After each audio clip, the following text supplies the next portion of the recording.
Hello student, in this video I going to explain about very important topic which is PCR. So student इस video में मैं आपको explain करूंगा PCR और ये टॉपिक रिलेटेड है biotechnology principle and processes chapter से और ये होगा पर्टिकुलर पार्ट 5th इस चैप्टर का। सो स्टूडेंट प्रीवियस वीडियोज़ में मैंने इस चैप्टर के most of the topic explain किए हैं, ये उसी रेंज का नेक्स्ट टॉपिक होगा जिससे मैं पीसीआर बोल रहा हूँ।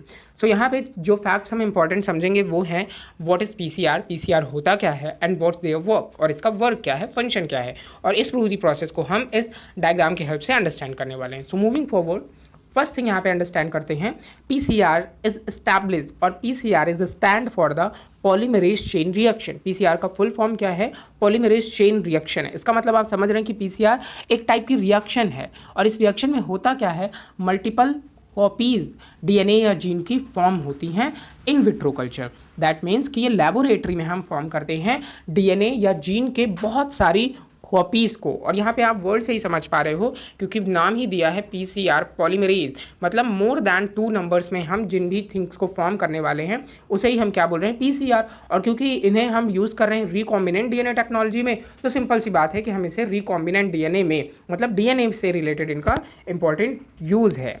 नेक्स्ट तो स्टार्ट करते हैं पीसीआर की प्रोसेस को। सबसे पहले लैबोरेटरी में कैरीमुलस नाम के साइंटिस्ट ने 1985 में फॉर्म किया था और इन्फॉर्म किया था, जिसमें इन्होंने थर्मस एक्वेटिकस एक बैक्टीरिया है उससे एक थर्मोस्टेबल एंजाइम को एक्सट्रैक्ट किया था और इस पॉलीमरेज एंजाइम की हेल्प से पीसीआर की प्रोसेस को डन किया था। तो पहले हम समझ लेते हैं कौन कौन से रॉ प्रोडक्ट चाहिए हमको इस पीसीआर की प्रोसेस में। तो मैंने पहले आपको बताया कि हमें चाहिए एक थर्मोस्टेबल एंजाइम, उसके बाद हमें क्या चाहिए, डीएनए के सेगमेंट चाहिए। नेक्स्ट हमें क्या चाहिए, तो हमें चाहिए प्राइमर। तो इन थिंग्स की हेल्प से हम क्या कर सकते हैं, वर्क कर सकते हैं पीसीआर की। तो थिंग्स को समझते हैं। फर्स्ट थिंग यहाँ पे आपको दिख रही है रीजन टू बी एम्पलीफाइड। हमने डीएनए का सेगमेंट लिया है और उनमें से रीजन्स को पर्टिकुलर ऑर्गेनाइज कर लिया है कि किन रीजन्स में एम्पलीफिकेशन की प्रोसेस मींस पॉलीमराइजेशन की प्रोसेस होगी। तो हमने यहाँ पे डीएनए का स्ट्रैंड लिया फर्स्ट स्टेप में, और डीएनए का स्ट्रैंड लेने के बाद हमने इसे पीसीआर में इंट्रोड्यूस कर दिया। पीसीआर में इसके साथ साथ हमने जो भी प्राइमर्स ले रखे थे, जो भी न्यूक्लियोटाइड के सेगमेंट्स थे, उनको भी हमने इस पीसीआर में इंट्रोड्यूस कर दिया।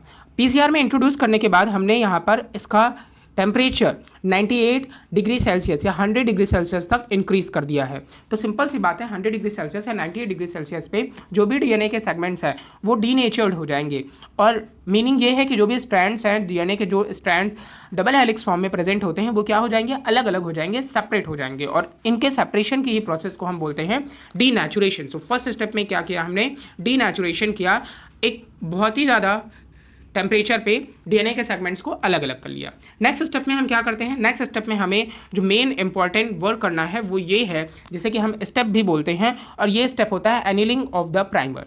मतलब अब हमने जो हमारा पीसीआर में जो 2 थिंग्स को हमने इंट्रोड्यूस किया था, उसके बाद हम उस पूरे भी मिक्सचर को 60 डिग्री सेल्सियस तक कूल करते हैं। अब कूल करने पर क्या होगा, जो भी डीएनए के स्ट्रैंड्स अलग अलग हो गए थे वो क्या होंगे, वो एक दूसरे के साथ अटैच होना शुरू करेंगे। दैट मीन्स कि वो फिर से डबल स्ट्रैंड का फॉर्मेशन करना शुरू कर देंगे। अब यहाँ पे हमने प्राइमर भी ले रखा था, तो कुछ प्राइमर्स ऐसे रहेंगे जो रह जाएंगे, जो कि पेयर्स का फॉर्मेशन नहीं करेंगे, और वो एक दूसरे के सिमिलैरिटी प्राइमर्स के साथ ही बेस पेयर्स का फॉर्मेशन करेंगे। सो इस प्रोसेस को हम क्या बोलते हैं, इस प्रोसेस को हम बोलते हैं एनिलिंग। तो आई थिंक आप ये भी स्टेप समझ गए होंगे जो कि मैंने बोला है, एनिलिंग का प्रोसेस, प्राइमर के एनिलिंग का प्रोसेस। तो इसे हम एनिलिंग बोलते हैं।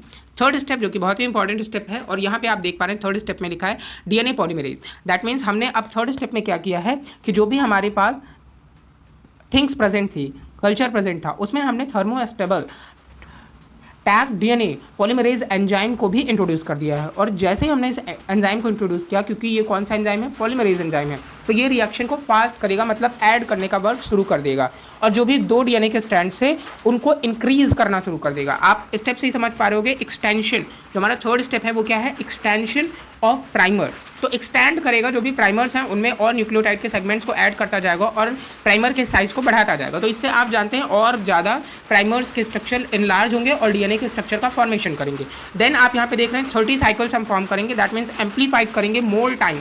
तो यहाँ पे 1 बिलियन कॉपीज़ का फॉर्मेशन होगा, और आपने देखा कि यहाँ पर हम एक स्ट्रैंड से बिलियंस ऑफ द डीएनए के स्ट्रैंड फॉर्म कर रहे हैं। So that is the overall process about the PCR. I hope student you understand about this thing. So thank you.